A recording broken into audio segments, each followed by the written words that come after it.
place female and male go into a part. So if you have the female part, you go to the female side. If you have the male part, you go to the male part. I'm not sure what you're meaning by parts.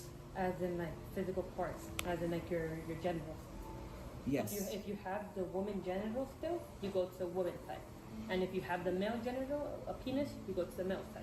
Well, what about women who have penises and men who have vaginas? You go to that side. Segregate them? We still go based on genital parts. So you would put a man in the women's room? So if they have the parts, yes. That's not a man though necessarily. We just go based off genitals. So you're assigned with if the male has the genital part. If you put a man in the women's room, you're going to have huge problems. You can't do that. We have transgender male. They feel totally, if they still have, we're going to talk how it is, if they still have their vagina, they go on the female side, they feel totally comfortable.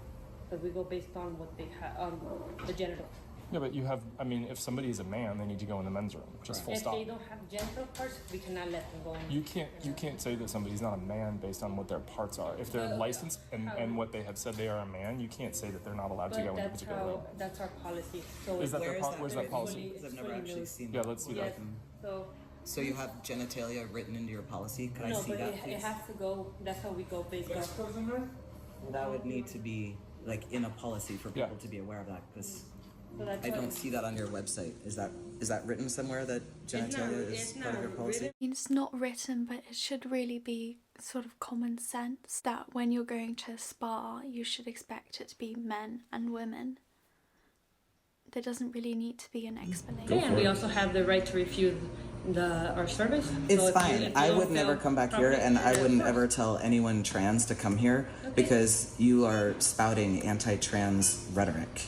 And I've been coming here for 20 years, and I've never heard of anything so ridiculous as somebody come in and ask a man who is in the men's room whether or not they belong in there. Our customers, a lot of customers are complaining, so we have to go. Your customers, you should be educating them on what a man is and what a woman is, and it's none of their fucking business. If somebody says that they're a man and you've got a man that's in the men's room, then it's none of their business. They don't have a right to complain.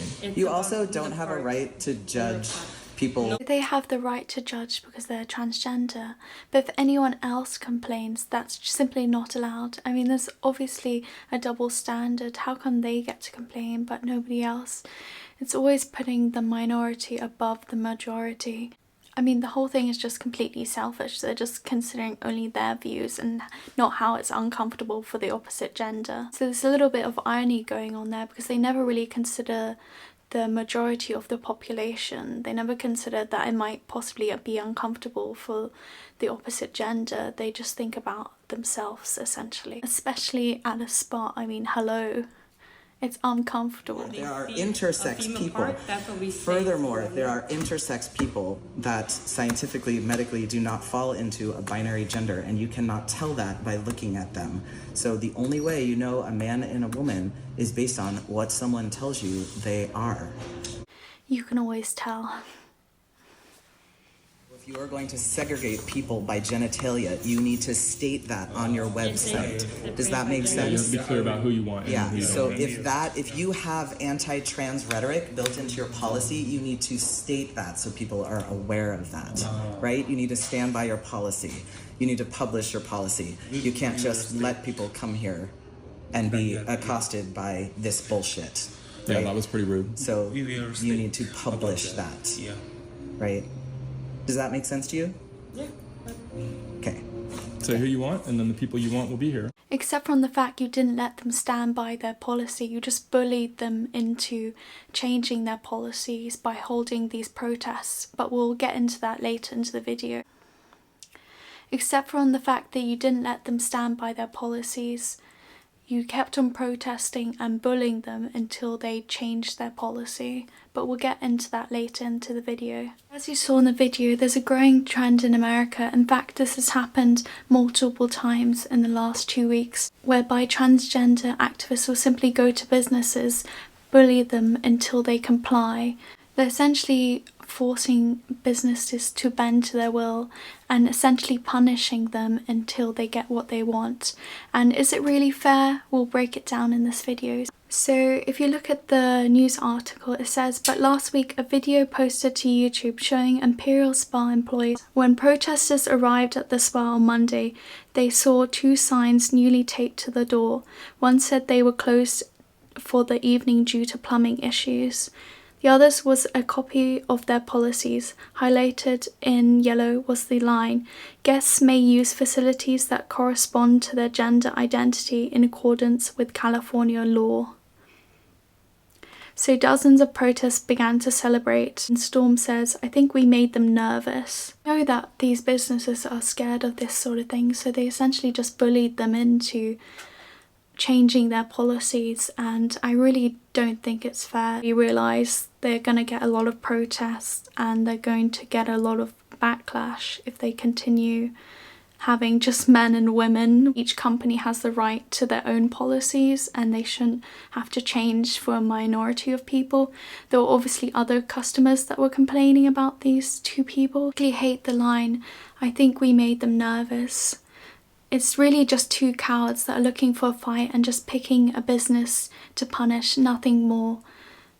Rather than take a fight to someone that can push back, they're wanting to fight a business that have their hands tied behind their back, because obviously there's Trump's policies where he's saying just men and women, but also there's California law, and they probably know that they're going to get a lot of backlash from a minority of people who just live by protesting people and trying to punish businesses for enforcing their own policies, especially in California. This is the type of stuff they do. So there's actually another spa that had to completely change their policies because of these trans protests. Essentially, there's a Russian spa in San Francisco, and they actually tried in the beginning to be very accommodating to trans people. Actually, only one of the nights is for just biological women, but every other night trans people are welcome. So surely that seems like a compromise, that seems to be enough, but for these people it's really never enough. It's never going to be good enough for them. Unfortunately, this business ended up caving and they had to completely change their policies. Again, by these protests, they were essentially bullied into it, which is unfortunate. And the thing is, it's only one night out of the whole month, but for these people it's really never enough. You think they've compromised enough, but apparently not. So this is the result of the protest. Unfortunately, the bathhouse or spa caved. So basically it said it will allow trans people at not only its ladies' night, but also the men's nights. I forgot about the men's night because it's normally men that are going into women's spaces, not really the opposite, but in both nights trans people are allowed to be there. It says the full nude Russian bathhouse announced the change on Wednesday.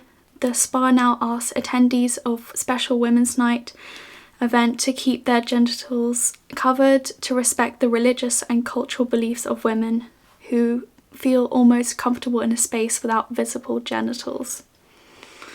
So I guess they compromised. So yeah, I guess it was kind of almost a clever sort of way of the spa bathhouse getting around it. You can tell they really didn't want to change their policies. Again, they got bullied into it essentially. But what about the women? What about the biological women? Shouldn't they have their own space, not to deal with sort of male anatomy, but the activists, they just simply don't care, and if you don't comply with them, you're a bad person. They simply only really care about themselves, and quite frankly it's really selfish because it was only one or perhaps two nights where they weren't allowed to be there. Inclusion shouldn't mean people giving up their rights, and businesses shouldn't have to comply just because they're bullied into it. Let me know what you guys think. I hope you guys enjoyed the video, and until next time.